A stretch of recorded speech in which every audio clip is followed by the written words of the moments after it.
Thank you for coming this seminar. Today's seminar, we'd like to introduce the challenge of AIST, National Institute of Advanced Industrial Science and Technology, towards the realization of carbon neutral society.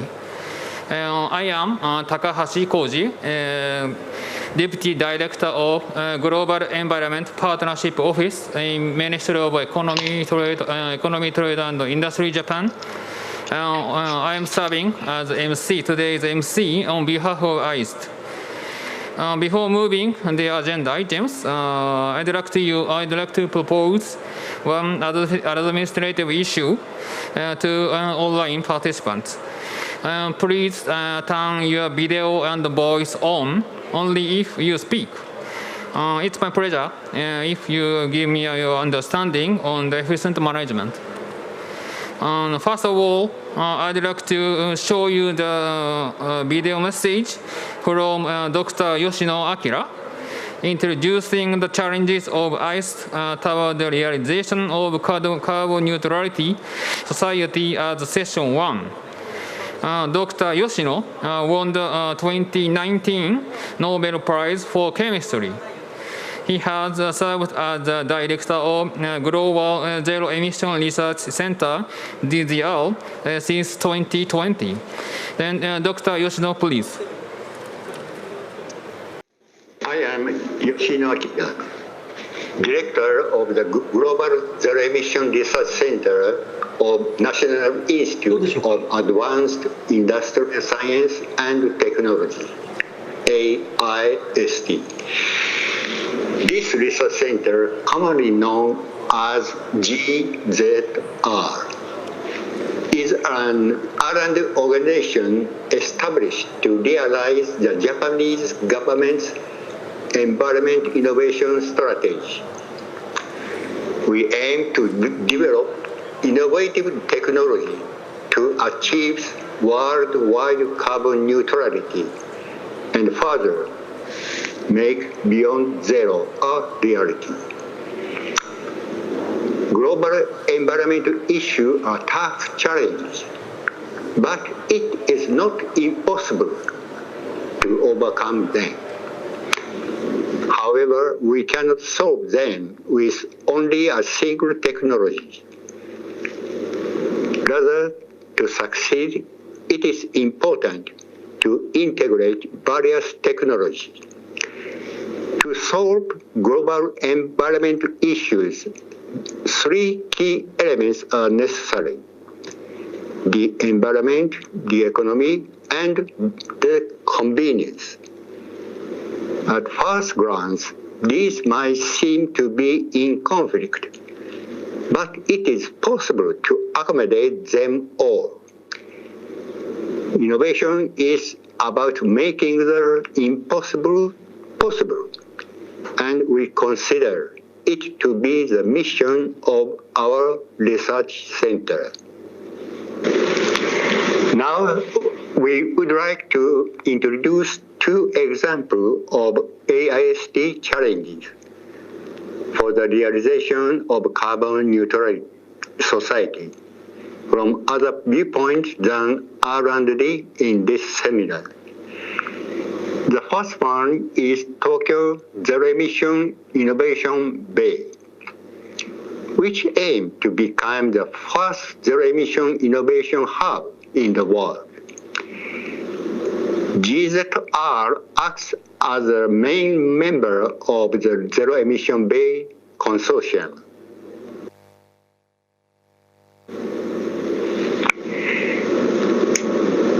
Around the Tokyo Bay areas, various suppliers and users of energy products and materials are located.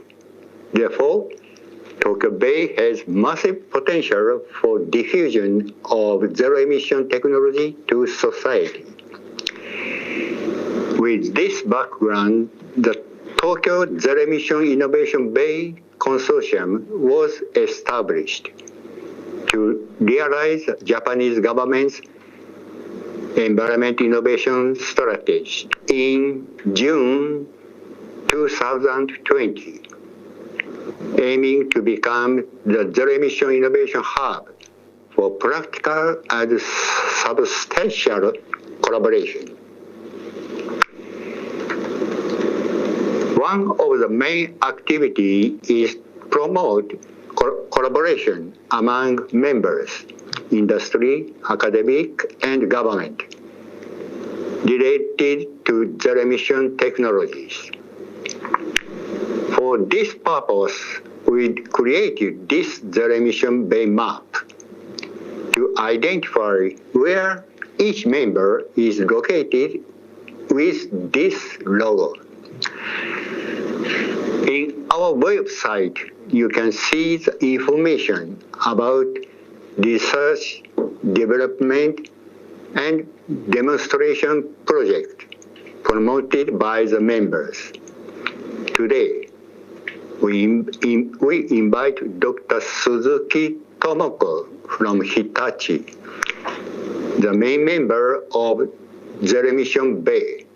She will present Hitachi's research and development to realize a carbon neutral society.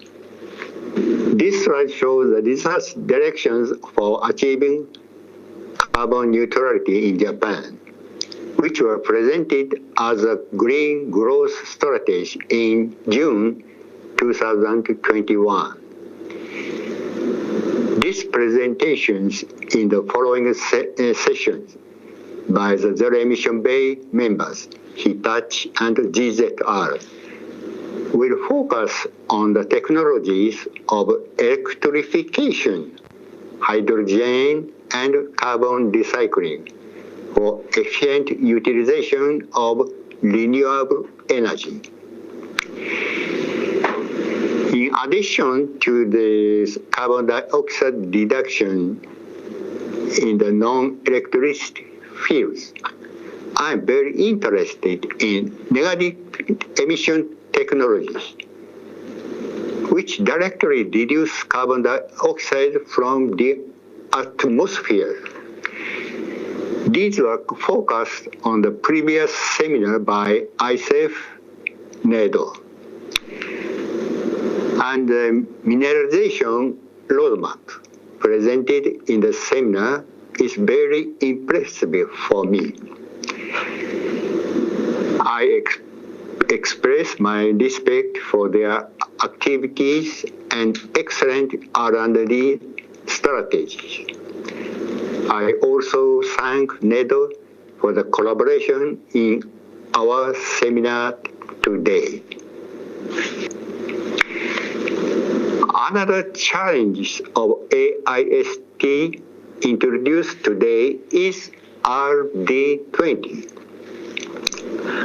an international conference aimed at building momentum for international collaboration among leading research organizations in the G20 countries. We will invite guests from the member institutes through the video meeting and introduce our activities for international cooperation.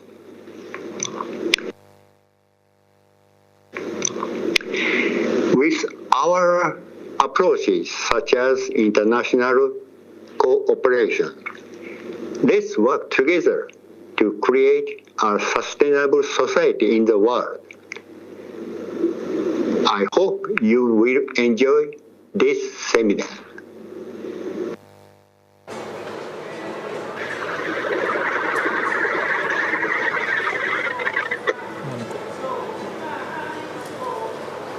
Thank you very much, Ms. Dr. Yoshino. Next, let us move on to session 2. This is the special session. To begin with, Mr. Wada, Executive Director of New Energy and Industrial Technology Development Organization called Nato, will introduce Nato's contribution to accelerating innovation toward carbon neutral society. And Nato is a co-host organization of the RD20 conference, which will be introduced later. So then, Mr. Wada, please.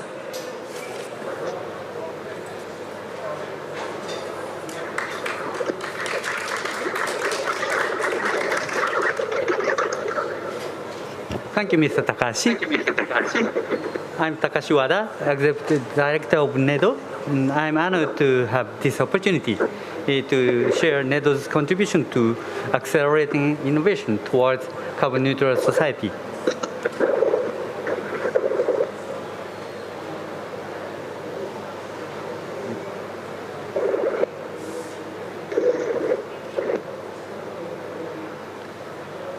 This is the outline of my presentation.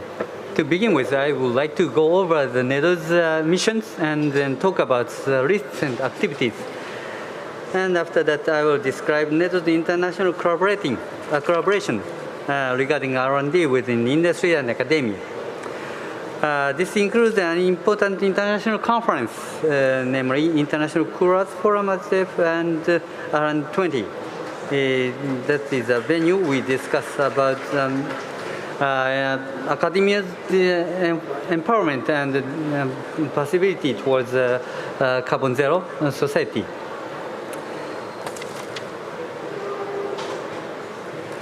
So I would like to talk about what is NATO. NATO is a governmental organization established in 1980s and Japan's largest funding agency for technology development as an innovation accelerator. We have two missions: to address energy and global environmental problems and to enhance industrial technologies. It has $1.44 billion budget in fiscal year 2021. NATO's core activities include funding to R&D projects and demonstration projects in various technology fields.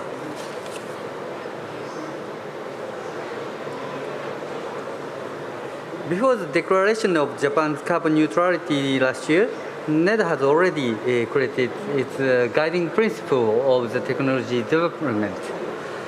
We are focusing on the realization of the sustainable society. It was already formed in February 2020. Along with these guidelines, we are focusing on the three industrial sectors, namely sustainable energy sectors, bioeconomy, and circular economy.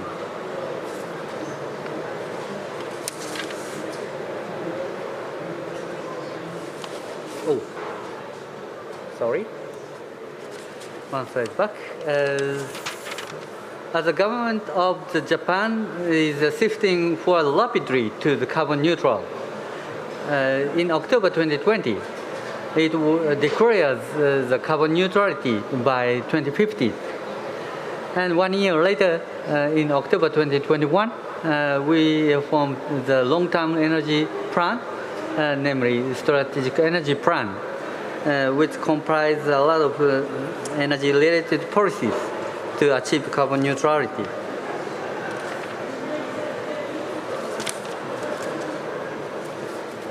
And this COP26 leaders session, Prime Minister Kishida presented in his speech, Japan will focusing on the R&D efforts of on the hydrogen and synthetic fuels and others, and particularly in cooperation with Asian countries to attain zero-emission power generation. To responding these political needs, NATO tried to establish its technological basis through R&D efforts. For example, we have established the largest cross-demonstration H2 production site in Fukushima. This H2 is created from the renewable energy photovoltaic panels in Fukushima FH2R site. We already commenced the R&D for the synthetic fuel, including SAF and CO2-derived methane and propane-butane. And also, we have established the R&D site specialized for the CCUS. It separated the CO2 from the coal-fired power system, and those CO2 was used for the carbon recycling study in Osaka site.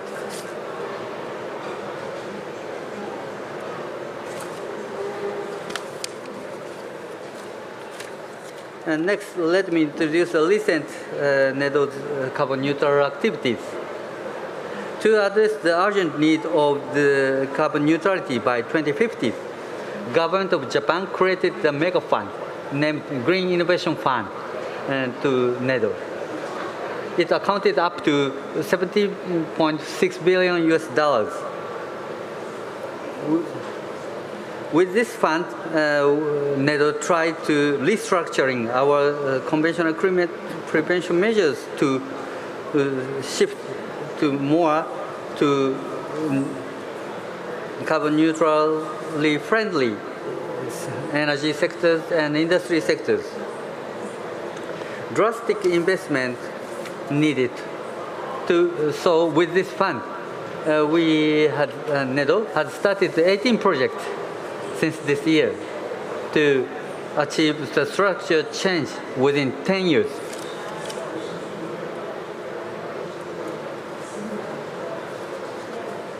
Nato is also addressing long-term ambitious R&D challenges. This project name is Moonshot R&D Program. In this program, the government of Japan set moonshot goals to develop cutting-edge solutions to tackle difficult social challenges such as climate change, and working together with academics to achieve these goals by 2050. With this program, we are already handling many carbon neutral related projects.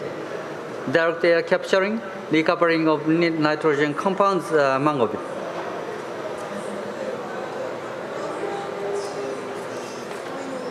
Next, I would like to talk about NATO's international activities for Joint Crediting Mechanism, JCM. The JCM is a scheme to encourage further cooperation regarding carbon emission reduction between developing countries and Japan. It facilitates the diffusion of leading-edge decarbonization technologies of Japan through the JCM.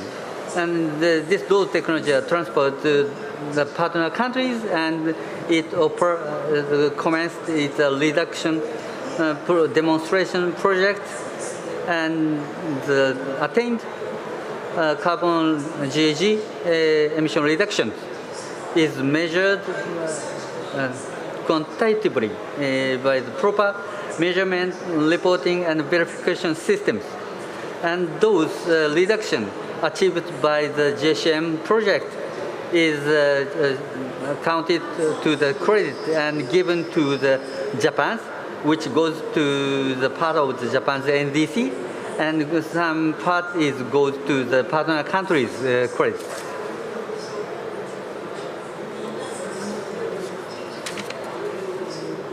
Under this JCM scheme, NED has completed 8 demonstration projects so far, and the 2 demonstration stage projects are ongoing in the Philippines and Saudi Arabia, and 2 demonstration projects are ongoing in Thailand. Besides the JCM project, NATO is collaborating with all over the world to enhance the energy-related issues. It is sometimes difficult to implement energy technologies within the side of Japan. So the collaboration with in developed countries and developing countries, we have a lot of international collaboration to contribute to the clean energy economy. 11 projects had been implementing all over the world right now, and those are some previous successful sites all over the world. You can see how our demonstration project is carried out in various fields and in various countries.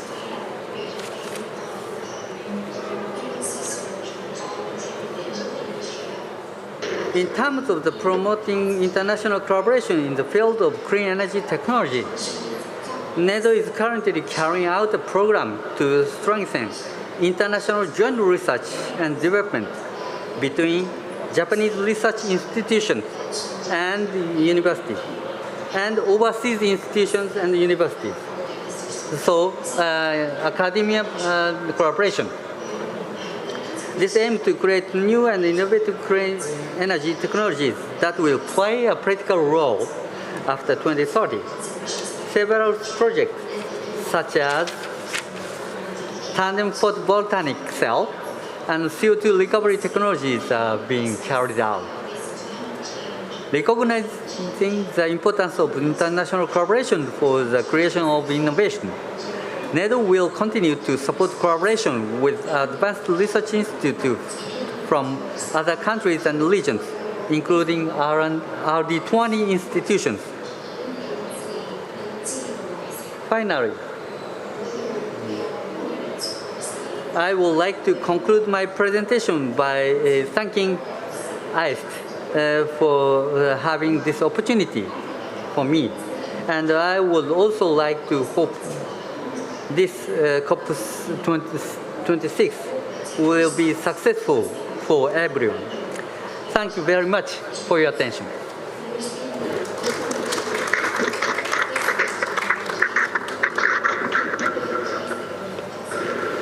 Thank you, very much, Mr. Wada. Next, we will move to session 3. In this session, two speakers will deliver their speeches. Firstly, from Dr. Suzuki Tomoko, Corporate Officer, Corporate Chief Researcher at R&D Group, Hitachi Company. Dr. Suzuki will present Hitachi's R&D to realize a carbon neutral society initiative for electrification. Following Dr. Suzuki, Dr. Hattori Hiroaki, Deputy Director of GZR, will present research and development field of GZR, including artificial photosynthesis, hydrogen, and carbon recycling. So as the first speaker, I'd like to invite Dr. Suzuki, please.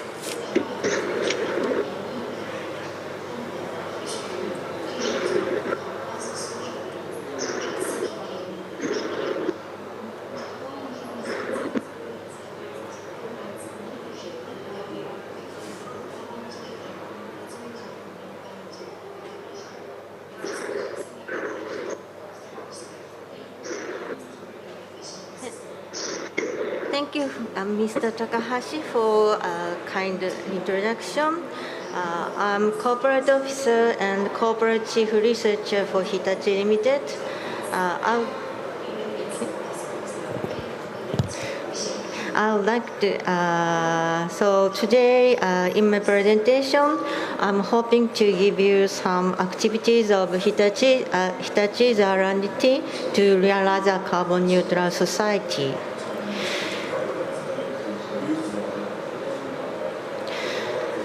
This is how we see 2050. Raise the awareness of environmental issues will change expectation of future energy systems. We believe there will be 4 areas supporting the realization of carbon neutrality. In the previous seminar, I talked about our efforts in all 4 areas.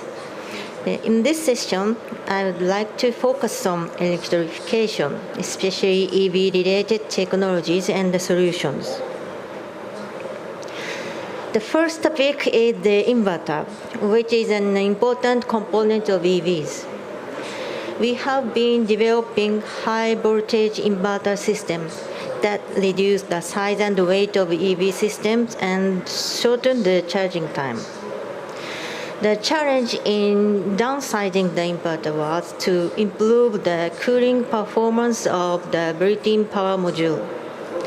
In 2004, Hitachi began to commercialize the first single-side direct cooling power module, and after that, we commercialized the world's first double-side direct cooling power module.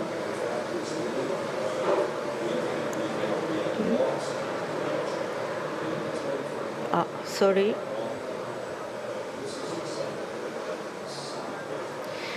Next, okay. The next is the recently released in-wheel motor. In conventional EVs, the drive system is located on the chassis, making it difficult to secure space to install a battery.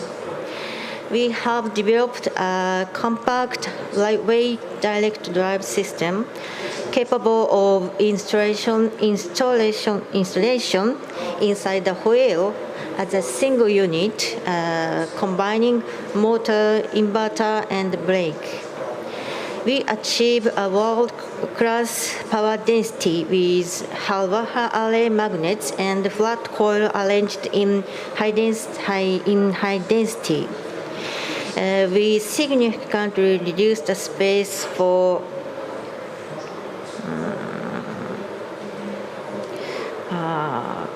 cooling pipes by using direct cooling technology, in which cooling or directly cool the power semiconductors. Moreover, energy loss has been reduced by 30% by eliminating indirect mechanisms such as drive system, drive shaft. We will continue research into practical uptake of this technology. Next topic is battery. This slide shows enablers to support battery life extension. Here are 4 elemental technologies that we have. We have developed a technology that can reactive inert lithium ions. This technology enables downsizing and with saving of the battery energy storage system, saving capex, and reducing CO2 emission derived from base life cycle. Let me introduce the short concept video.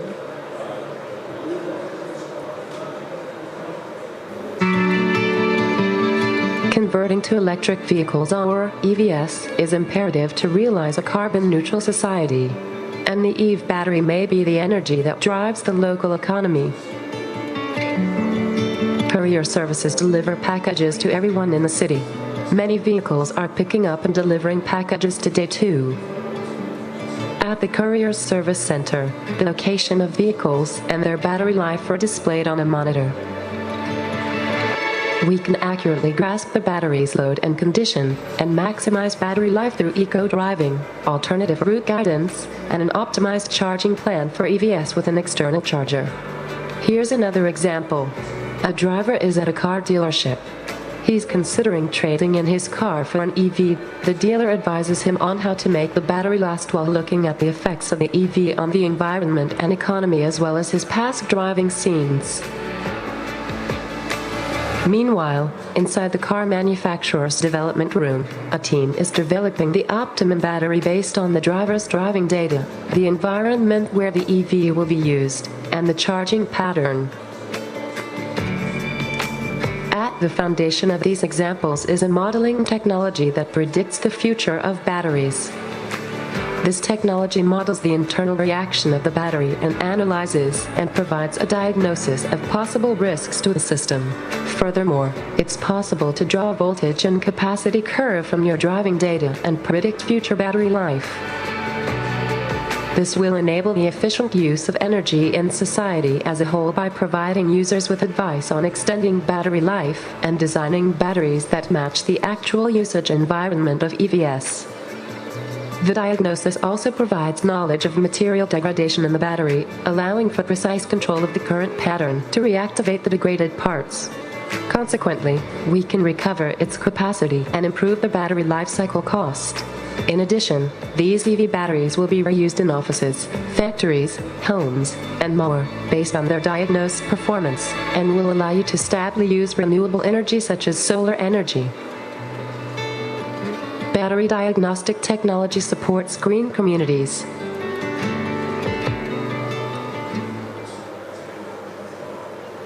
Okay, using remaining 2 slides, I would like to introduce the technology for infrastructure and vehicle-to-grid. We've developed an AC/DC compact substation named Inverter. Inverter can be operated flexibly by a matrix switch depending on customers' requirements for charging speed, as shown here in operation model on the right. Here, solid-state transformer SST is key technology.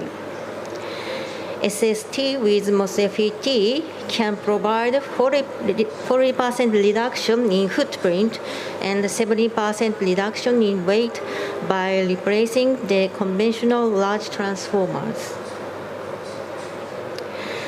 This is the final topic.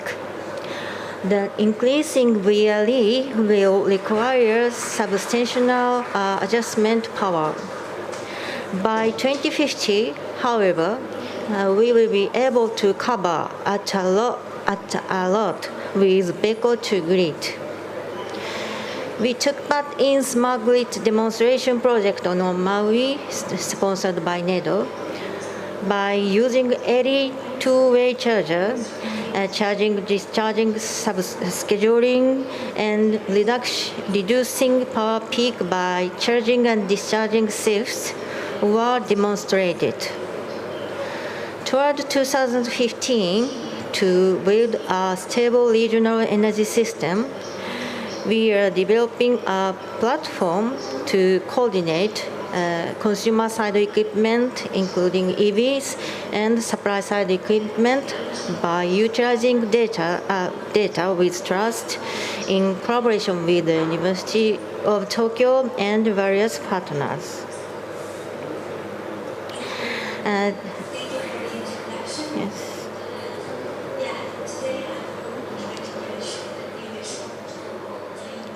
Okay, thank you for your attention.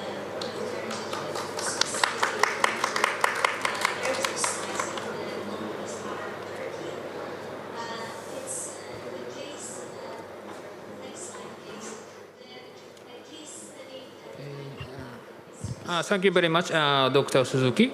Next is Dr. Hattori from he is joining by online from Tsukuba City, Japan, by online. So please pay attention to the screen in front of you. Dr. Hattori, please.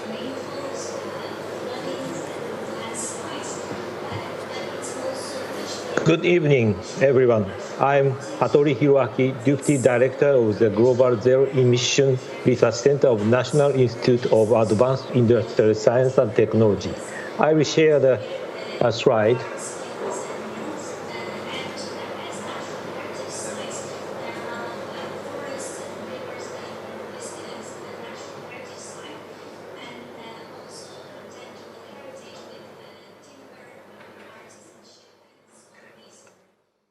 Okay, the Global Zero Emission Research Center, GZR, is an R&D organization established to realize the Japanese government environment innovation strategy. We aim to develop innovative technology to achieve worldwide carbon neutrality. I'm very sorry that I'm not there in the venue, but today, through the web, I would like to introduce our GZR's research and development to realize a carbon neutral society, such as artificial photosynthesis, hydrogen and carbon recycling, especially using solar energy. This slide shows the research directions for achieving carbon neutrality in Japan, which were presented as a green growth strategy.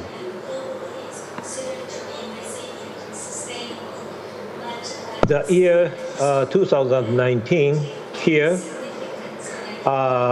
is the current situation.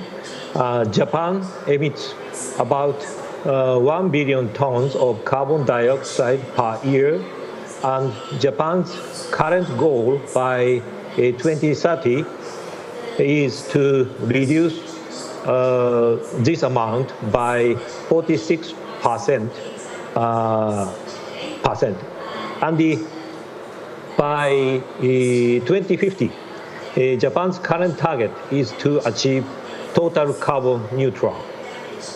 Various industrial fields have already started to achieve these goals in Japan. In order to achieve carbon neutrality by 2050, various new energy sources will absolutely need to be introduced. In the first place, renewable energy must be a main source of power supply as electricity. Even in the non-electricity field, such as consumer, industry, transportation, electrification will be a key. As is shown by Dr. Suzuki in the previous lecture, batteries and EVs will have important roles for electrification. GZR are also focusing on the development of new solar cells and the technologies for utilization of renewable hydrogen. In the non-electricity field, energy carriers such as not only biomass but also hydrogen and synthetic fuels derived from renewable energy will be important. And we, GZR, are pursuing the hydrogen and carbon recycling technologies by using renewable energy. And also the negative emission technologies, as is discussed in the previous AIST seminar, will be the third solution method for carbon neutrality.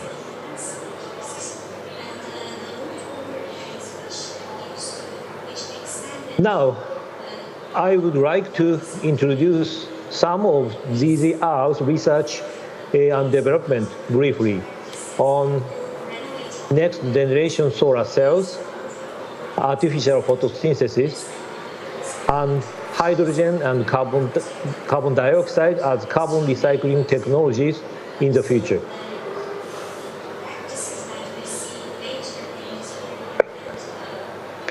As you know, dramatic fall in the price of solar electricity has been realized by the R&D by a long time R&D for solar cells. Japan's installed solar capacity and power generation are larger than those of Germany at the moment. Regarding the solar capacity per area, Japan's installed solar capacity per square meter on flat land is twice as much as that of Germany, and it is the largest among the major countries. This is a great achievement, I think, but this also means we have limitations due to the small amount of flat land in Japan. From this kind of circumstance, we need a completely different direction of R&D from the R&D chasing the efficiency and cost. Now we address the R&D to solve the limitation of the installation site of solar power plants, for example, PVs on the wall, on the car, and on the weak roof with perovskite and tandem PVs. Such kind of new generation photovoltaic cells.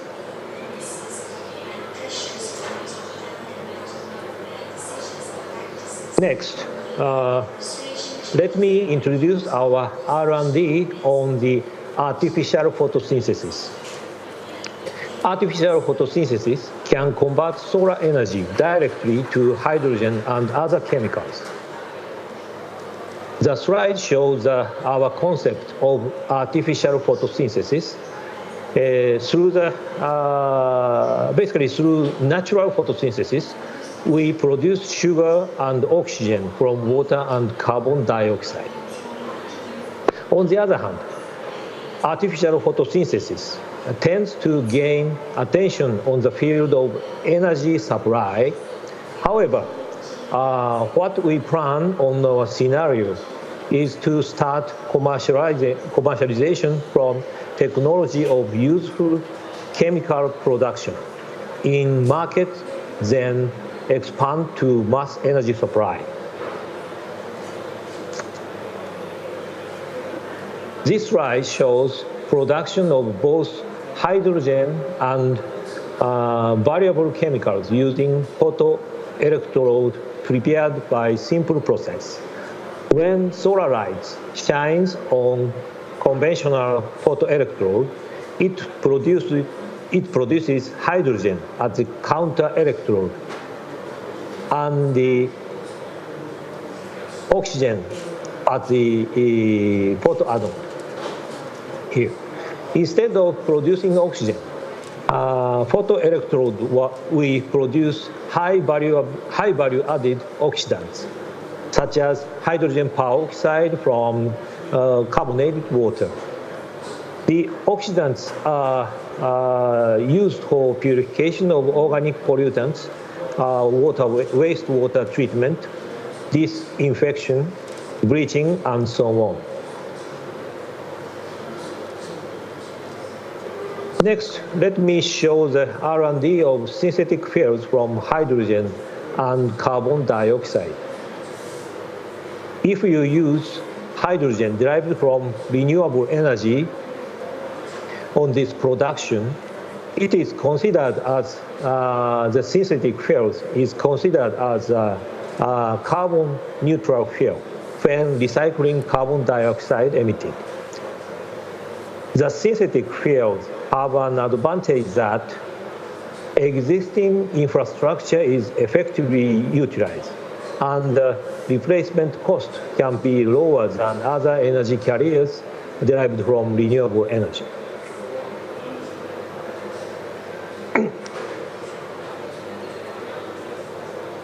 We have studied the project on research and development on integrated process for producing carbon neutral fuel through transforming carbon dioxide to synthetic liquid fuel with high efficiency.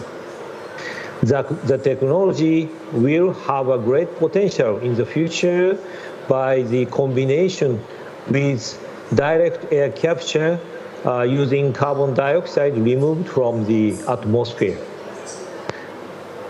We are now collaborate with companies in this project who are also Tokyo Zero Emission Innovation Bay partners. Let me end my presentation with a word of our leader of GZR, Akira Yoshino, an innovator who developed lithium-ion battery.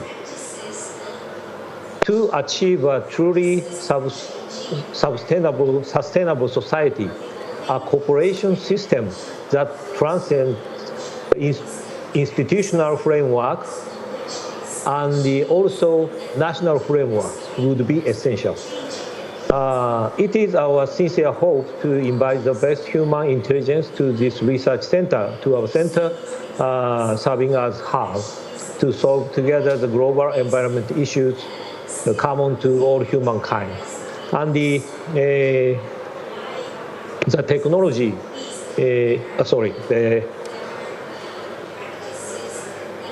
we believe that the international collaboration in research field will be one of the key to solve the global issue. As Dr. Yoshino addressed at the beginning of the seminar, it is our sincere hope to work together with you to create sustainable society. Thank you for your attention.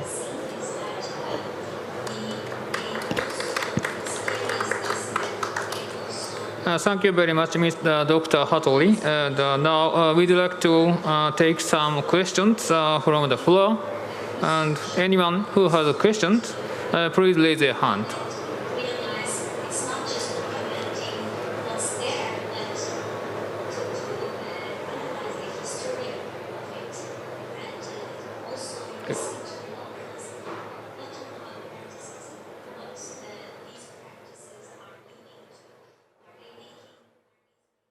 Okay, and if no questions, I will move to session 4. After the session 4, we can take some questions, and so if you have any questions after beginning the session 4, you can ask the questions after the final of session 4. So I'd like to move to session 4. And in this session, 3 doctors will join, and but from now I'd like to pass my microphone to Dr. Kondo Michio, Supervisory Innovation Coordinator, GZR, AIST from Tsukuba City, for moderating this session. Dr. Kondo, please.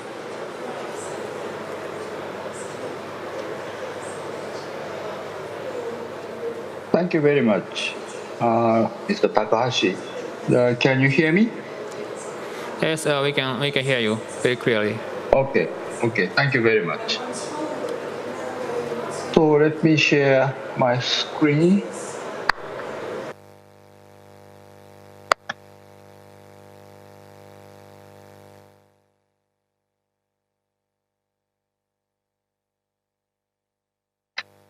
Okay, thank you very much. I am very much pleased and honored to present the activity of international collaboration, the RD20. So as Dr. Yoshino pointed out, the carbon neutrality that cannot be achieved by a single technology, single institute, single country. So the international collaboration is quite essential to realize the global carbon neutrality. And today, I would like to talk about introduce RD20 as an international collaboration, the platform. RD20 is the abbreviation of the research and development, the 20 for clean energy technology. This is the agenda of this session. And first, I'd like to provide the overview of RD20. And next, we have a short video message from our partner, Dr. Martin Keller, Director of NREV, and also followed by the presentation upon the importance of international collaboration from Dr. William Chumas, also from NREV. And finally, we have some question and discussion. So first, I would like to introduce what is RD20. So background is that the RD20 is a global conference hosted by AIST, focusing on the clean energy technology for facilitating the realization of a decarbonized society and creating the necessary environment for international joint research by strengthening the collaboration among leading institutions of G20 countries. So the history of RD20, the RD20 was launched at the Davos meeting in 2019 under the Japanese government initiative as a global conference. And the first conference was held in Tokyo in October 2019, followed by the 2 successive annual conferences. But unfortunately, due to the pandemic of the COVID-19, the last 2 conferences were held virtually, as you can see the figure in the bottom. And one of the important outputs of the RD20 is the consensus among the leaders of the G20, the institute. So in the first conference, we published the chairman's summary, and in the second conference, the leader's summary, and in the last conference, third conference, we published the leader's statement as a consensus among leaders of member institutes towards the international collaboration upon the clean energy technologies. So this is a list of the member institutes, and the 24 institutes from G20 countries and the region, and all of the leaders or the representative of the institute that get together online and discuss what we can do and what we should do in future. And the third RD20 conference was held in the last October, and the conference consisted of 3 sessions. The first, the technical session, the purpose is to understand and highlight the current R&D status and to discuss common technical issues for potential international collaboration. And second, this is a new activity, the task force session.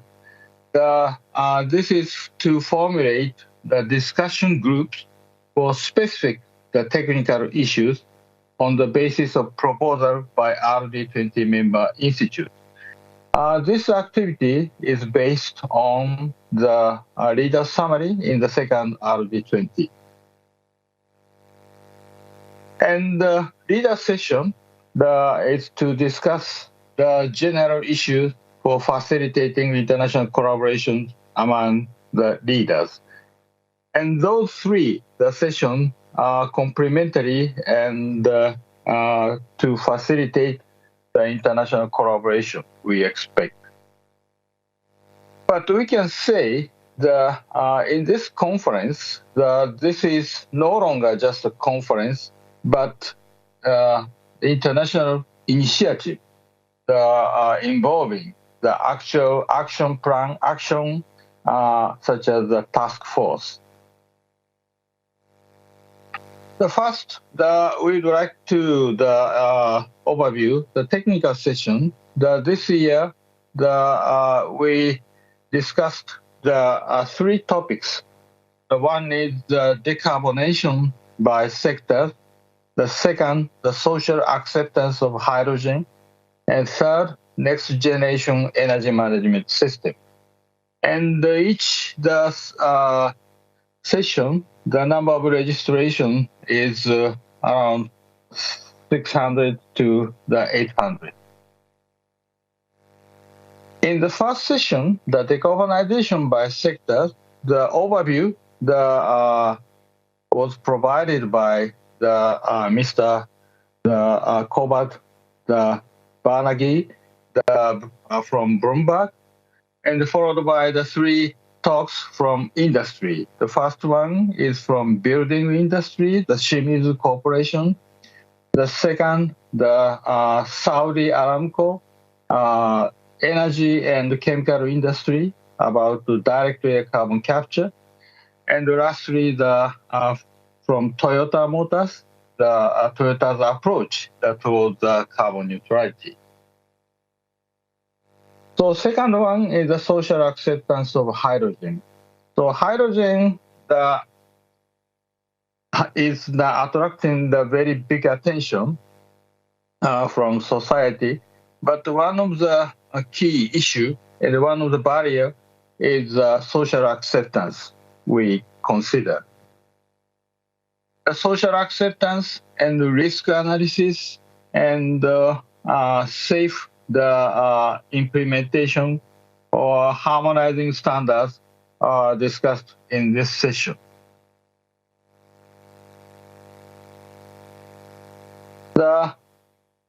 In the third subject, the next generation energy management system. So when the high penetration of the variable renewable energy occurs, so the grid stability or the stability of the power system will be quite essential. So the first talk is simulation. What happened when the variable renewable energy is involved. A second one is the importance of the power electronics. In this case, the new technology utilizing the silicon carbide. Third one is reliable operation of the electricity grid with high variable renewable energy in Australia. And in the fourth talk, some specific situation in the developing country or the multi-energy sources and the distributed energy resource. And next, I'd like to introduce a task force session. The task force session consists of several task groups, discussion groups on specific topics. And in this conference, we had 5 proposals from member institutes, 1 for solar, and 4 from the hydrogen, 4 on hydrogen. And after the discussion, the future process, then how can we proceed this task force activity. And we are happy that if you are interested in these activities and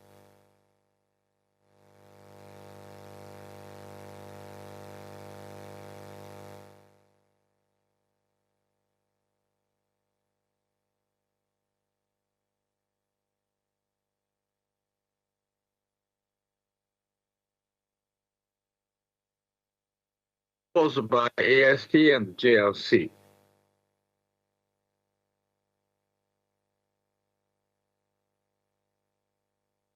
The 4 different proposals from Australia, Korea, and also India, including the energy system, the clean fuel research. This means catalytic research for nitrification, and hydrogen-based technology in Indian steel industry, and also biohydrogen. The leader statement is one of the important outputs of this RD20, maybe the most important output. And in this conference, the leader statement was discussed and prepared in the preparatory leaders meeting and finalized in the leaders session. And the preparatory leaders meeting was chaired by Dr. Martin Keller, the NREL, and also the leaders statement leaders session was chaired by Mr. Ishimura Kazuhiko, the president of AIST. So the highlight that I would like to show in the leader's statement. So the leader's statement is consensus among the leaders for facilitation of international collaboration towards achieving carbon neutrality. And the important point is that this global warming and the climate change is an urgent issue, and we need to facilitate the transformation clean energy transformation as early as possible. So for this purpose, we need international collaboration. And RD20 is an important framework, so not just a conference, as I mentioned, but this should be distinct from the existing international frameworks, such as mission innovation.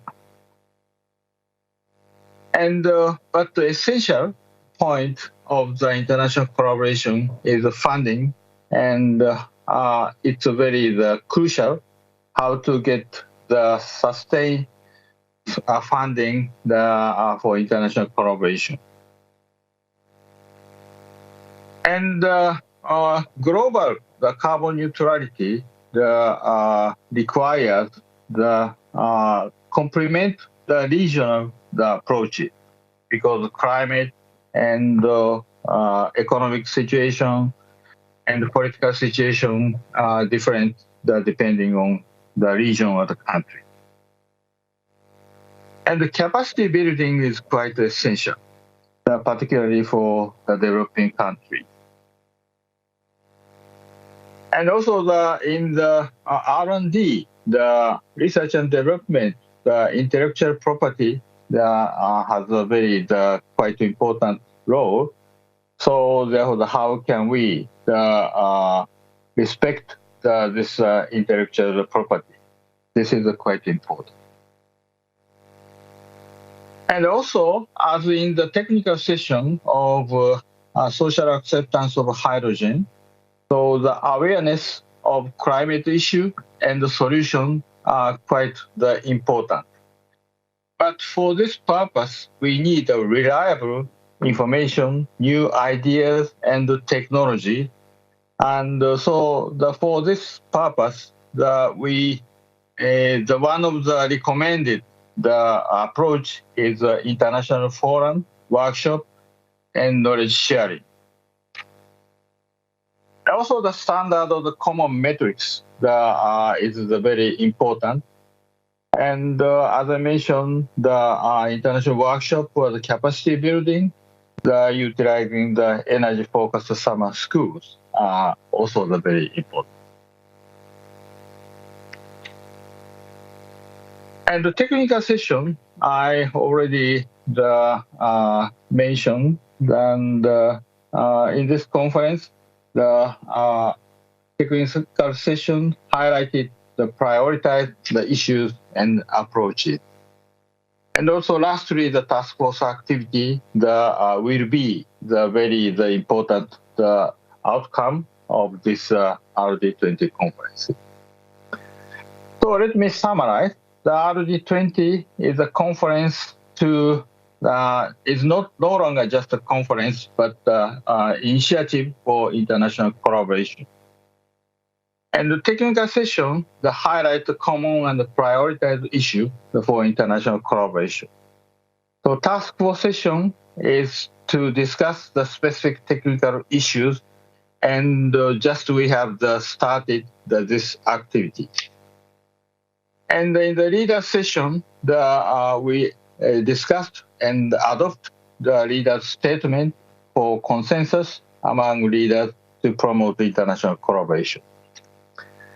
So thank you for your attention, and I would like to move on to the video essay from Dr.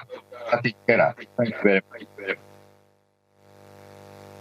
Hello, my name is Martin Keller.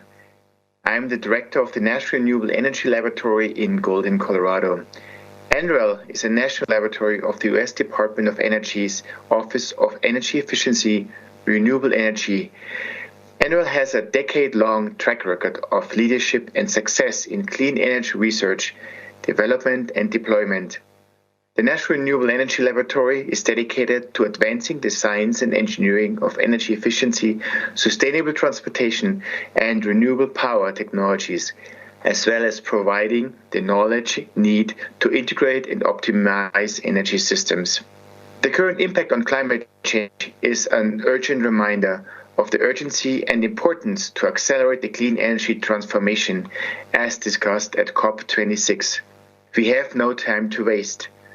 To accelerate and achieve this clean energy transformation, further international collaboration and cooperation is required to accelerate the pace of clean energy innovation, adaptation, and equity in all regions of the world. Collectively, we need to accelerate both the deployment of current technologies and the development of new technologies.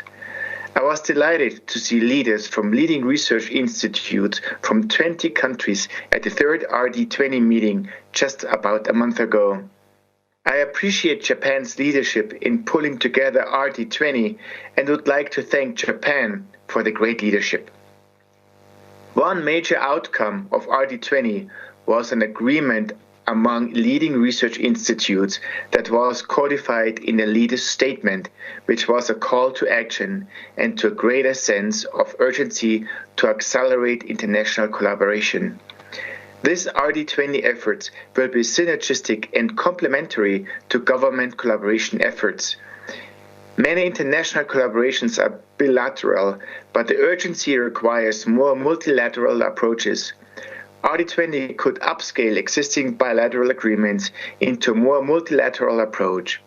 RD20 has the opportunity to play a strong role in forging multilateral R&D collaborations. RD20 focused RD&D collaborations should build on but be distinct from existing mechanisms such as mission innovation. And in addition, there's a great opportunity to include social, equity, and economic aspects into the program to span technical, social, economic, and political aspects. The climate crisis is urgent, so it's critical that we span technology readiness levels that range from discovery, deployment, and deployment to address decarbonization challenges and impacts. We must harness our collective expertise and resources to provide multipliers to our efforts. Increased collaboration and funding is critical. There is a strong need for a framework and mechanisms for increased and sustained funding international collaborations, especially joint funding for collaborations. Collaboration should include academia, research institutes, and industry. Strong need for industrial participation and spanning R&D from basic to applied research, as well as translating research into the marketplace. Some important concepts, many of which were captured in the RD20 leaders statement, are including joint workshops on status, critical needs, approaches, leading to position papers and action plans, development of roadmaps for decarbonization and technology development, conduct building on mission innovation and other efforts, cooperation on simulation and analysis tools and development of develop standards and common metrics for analysis and energy technology impacts. Joint workforce development programs, such as a cooperation on shared clean energy curriculum and education and training program, including to achieve broad inclusion and diversity in workforces and of the future. Thank you so much for your attention, and I hope we have a great meeting.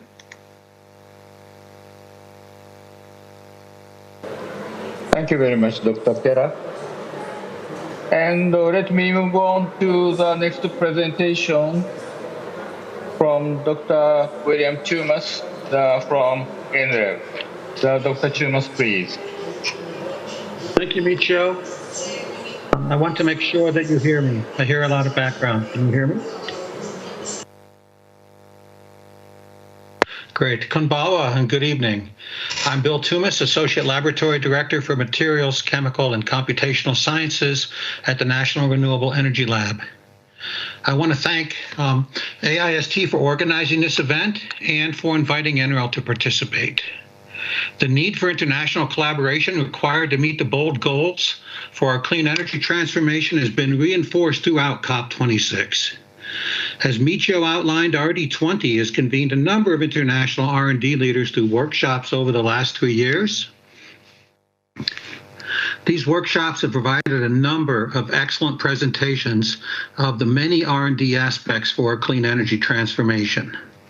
Particularly, this year, the Leaders Session adopted a leader statement that is a powerful call for international collaboration to accelerate the R&D needed for the clean energy transformation.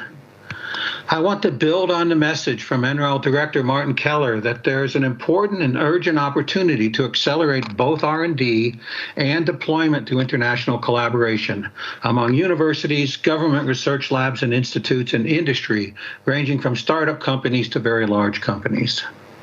It's also important to include fundamental research to address critical challenges and important problems, along with the needs to develop new technologies.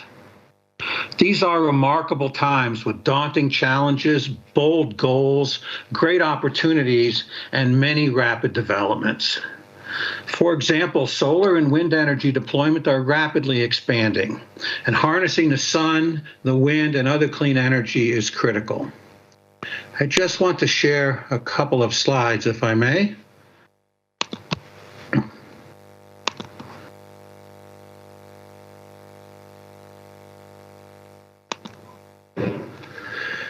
As shown on this slide, and as called out by the Terawatt workshop that has been run by AIST, the Fraunhofer Institute for Solar Energy, and NREL, and also published in 2 articles in Science, photovoltaics can be a very large a contributor to all segments of the global energy system.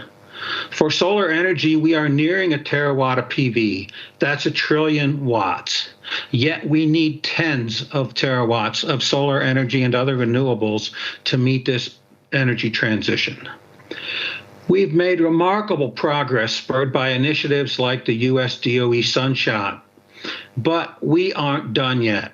We need more grid integration, a more flexible grid, demand response, and large amounts of energy storage.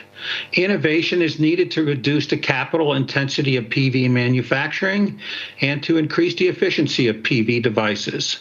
We also need to be able to predict the lifetime from modules to systems and make sure our energy economy becomes a circular economy through reuse and recycling. As we make much more renewable electricity, it will be important to increase the electrification of the other sectors such as transportation, industry, and buildings.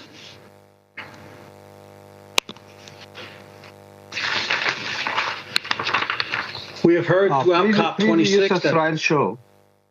Oh, yes, thank you. I'll try to get there, sure.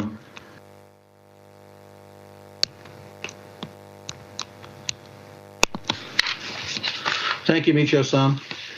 As we heard throughout COP26, bold goals are being established to meet the technology needs for accelerating our transition across the globe. As called out just today by Deputy Secretary David Turk of the U.S. Department of Energy, we must both deploy and innovate. He highlighted 3 energy earth shots led by the Department of Energy: hydrogen shot, long duration energy storage, and the recently announced carbon negative shot. He also highlighted the need to accelerate the translation of laboratory concepts to markets. As codified in this slide by the U.S. Department of Energy's H2 at Scale initiative, hydrogen presents an awesome opportunity to link the clean energy with chemical energy for a wide range of applications, including transportation, grid, the electric grid, industry, buildings, and even some parts of our agriculture. Cross-sector coupling through hydrogen will enable grid firming and integration, long-term energy storage, cleaner feedstocks and fuels, aid in transportation, provide low-carbon energy-dense fuels, as well as chemicals, materials, and products, and also enable the electrification of industrial processes and even the reactive capture and conversion of carbon dioxide. These are just some examples of the many critical technology needs. NREL has developed 3 critical objectives to meet these challenges: integrated energy pathways, electrons to molecules, and circular economy for energy materials. And key examples under these 3 initiatives are shown here. NREL's integrated Energy Pathways is focused on developing foundational knowledge and technologies to integrate renewable energy, generate more renewable energy, integrate it with buildings, energy storage, and transportation, and ensure a secure and resilient electric grid and connected energy system. NREL's research in electrons to molecules is focused on the efficient interconversion of electrical and chemical energy, including electrolysis and other electrically driven processes for creating chemicals, fuels, materials, and other products, as well as developing pathways for energy storage. Our circular economy for energy materials research seeks to achieve sustainability by developing new concepts for reuse, recycling, and upcycling, as well as designing new technologies and products with life cycle and circularity considerations from the start. NREL and DOE also launched the Advanced Research in Integrated Energy Systems, or ARIES. This is a unique research platform that can mirror the scale and complexity of our evolving energy system. It can address the fundamental challenges of variability in the physical size of new energy technologies being added to energy systems, the control of tens of millions of interconnected devices, and the integration of diverse technologies.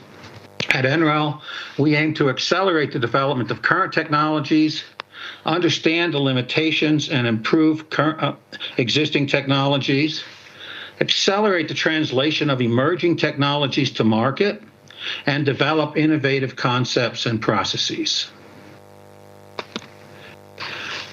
Concerning RD20 and enhancing international collaborations, the task groups discussed by Dr. Kondo are an excellent mechanism to increase international collaborations by pulling together experts to address and focus on specific important problems and challenges. The current task groups center on photovoltaics and hydrogen, and these two areas represent a great starting point that can be expanded to many other areas. There are other areas where international collaboration is important. For example, as we have heard, there is a significant need for common language and standard metrics when we talk about key concepts. This is also important for analysis of modeling. Workforce development can be accelerated with international collaborations through personnel exchanges, ranging from early career fellowships to senior researcher exchanges. I cannot overstress that RD20 should and can build on, but be distinct from the many other approaches, including mission innovation and many other government-led initiatives. Moving forward, there's an opportunity for RD20 to develop, assess, and prioritize concepts and mechanisms for enhancing collaboration. Through Japan's leadership, we can continue to formalize the RD20 institution's collaboration and develop additional approaches to collaboration. In summary, we've made significant progress. We aren't done yet, but international collaborations can accelerate both the deployment and innovation needed for our global energy transformation. The need is urgent, and the time is now. Thank you. Thank you very much, Dr. Chumas. So now we have the 10 minutes for discussion. And first, I'd like to ask Dr. Suzuki, as the industry, the point of view, from an industry point of view. So because as we did the technical session in this RD20, the decarbonization by sector, the very important and interesting session. So therefore, the needs from the industry, the very important for the academia or the public institute. So do you have any comment? So what kind of the collaboration and what kind of the topics do you think the most important for international collaboration? Thank you. Okay. Yes, I would like to give the short comment. While the realization of carbon neutrality is a common goal, but the challenges and the pathways to achieve it are different in each region because they are strictly influenced by societal and natural constraints, existing infrastructure, and people's way of thinking and culture. So we believe the collaboration with academia and national research institute in each region accelerate to develop the acceptable solution for each region. I will give you some example of our activities. In collaboration with University of Tokyo, we discuss how to keep balance between decarbonization and economic growth under the Japanese geographical constraint without increase of social cost. And in UK, we have started to collaborate with Imperial College of London in decarbonization and climate repair area. We think that the solution consists of the regional application and the common part that can be scaled globally. To identify the common part through the regional activities and scale it to the other region is very important, especially for the private sector, for Hitachi. And one more point, that global R&D collaboration is essential for not only the decarbonization, but also the realization of circular economy, because establishment of global supply chain is the key for success. Especially the activity of global standardization should be collaboratively led by academia and the private sector. So we believe that the platform, global platform, which bring together the wisdom of industry, academia, and government, will realize carbon neutrality and progress to zero pollution and circular economy beyond. That's my point. Thank you very much for very important comment. So, Dr. Chumas, Dr. Suzuki mentioned some regional difference and about technology and approach. And I think the United States and Japan and also the United Kingdom are very much different in many aspects.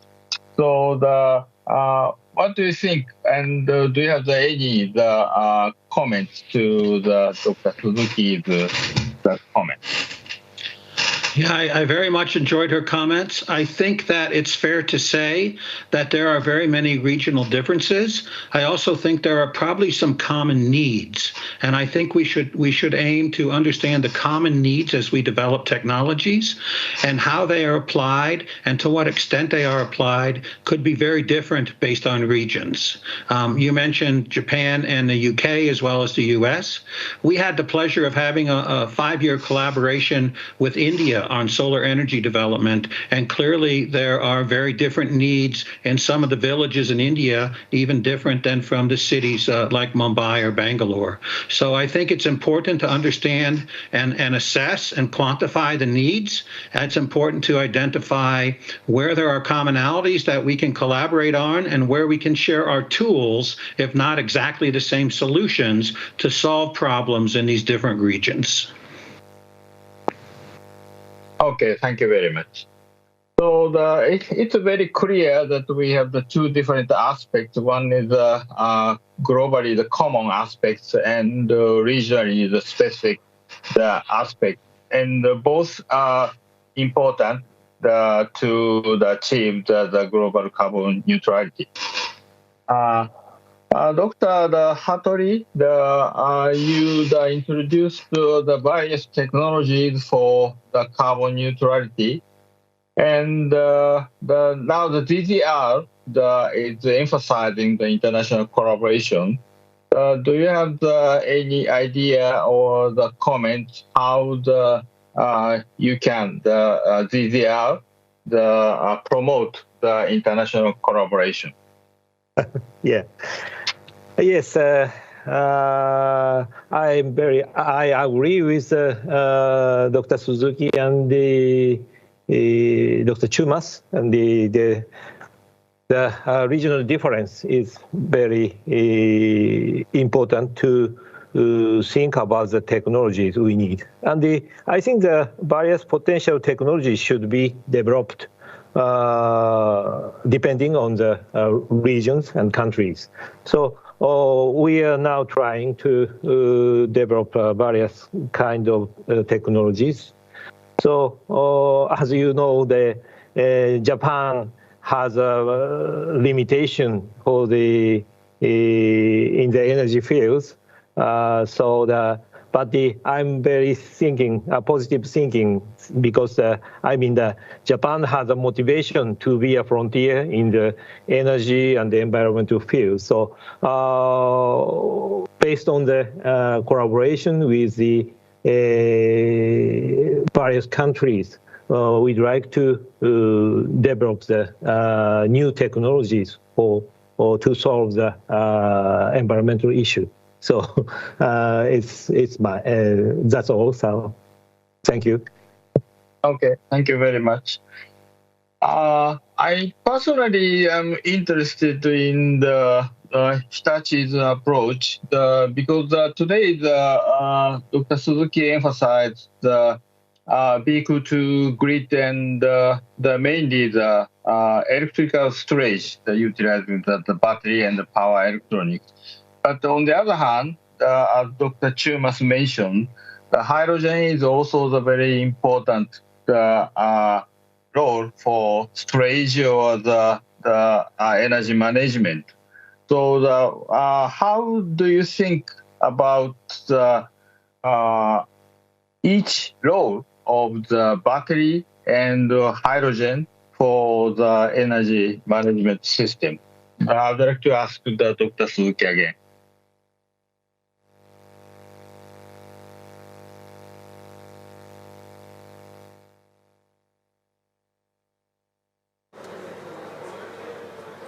Thank you for your comment. Regarding in Japan, the introduction capacity of renewable energy is very, very limited. So if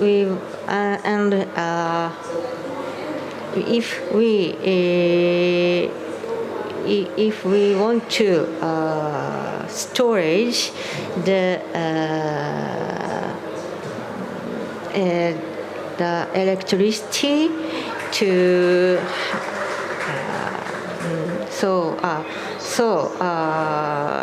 if we want to introduce the renewable energy, we need to the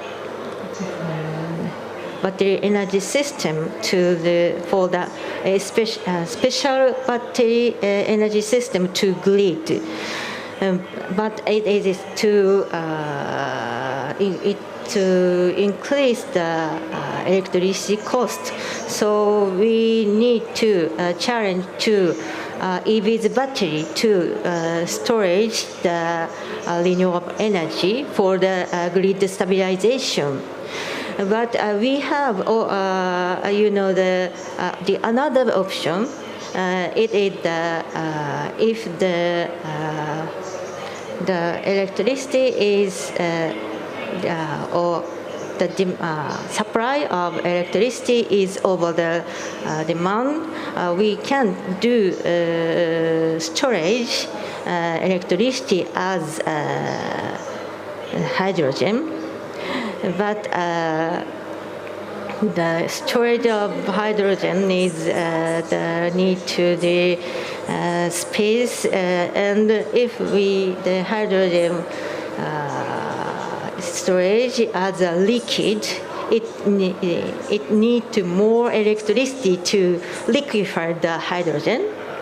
So in Japan, the vehicle to grid is very important to introduce the renewable energy into the energy system and grid stability. And that is the Japanese situation.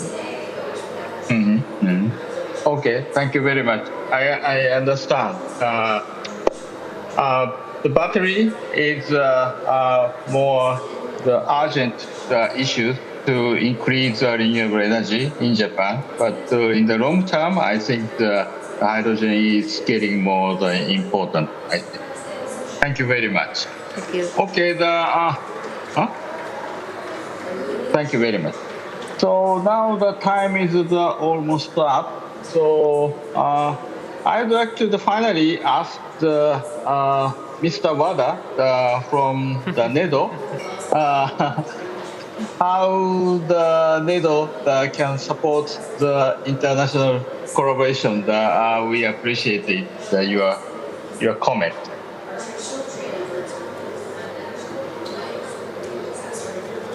Thank you.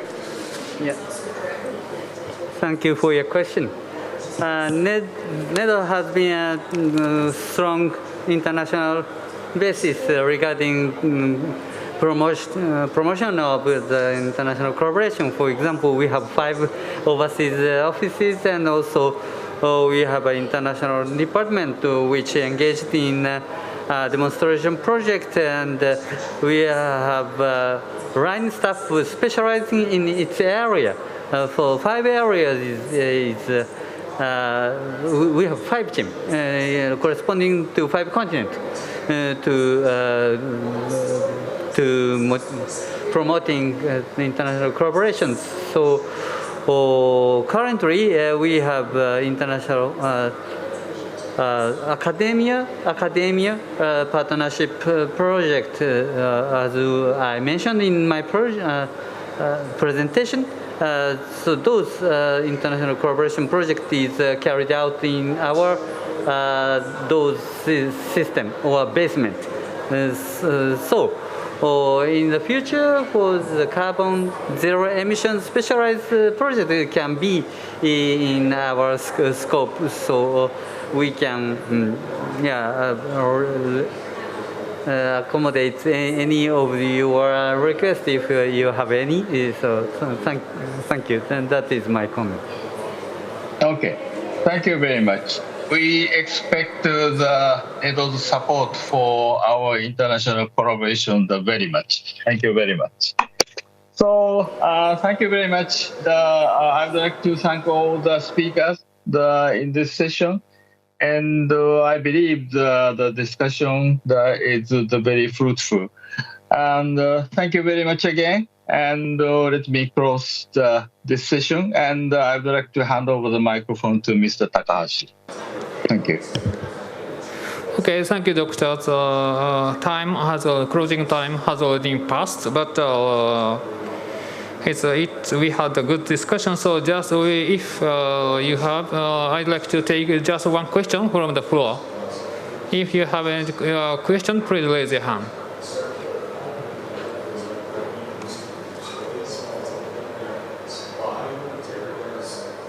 Okay, if no questions, here I'd like to close this seminar. Thank you all for participating in this seminar. I hope you enjoy this seminar, and finally, see you next time, and goodbye. Thank you.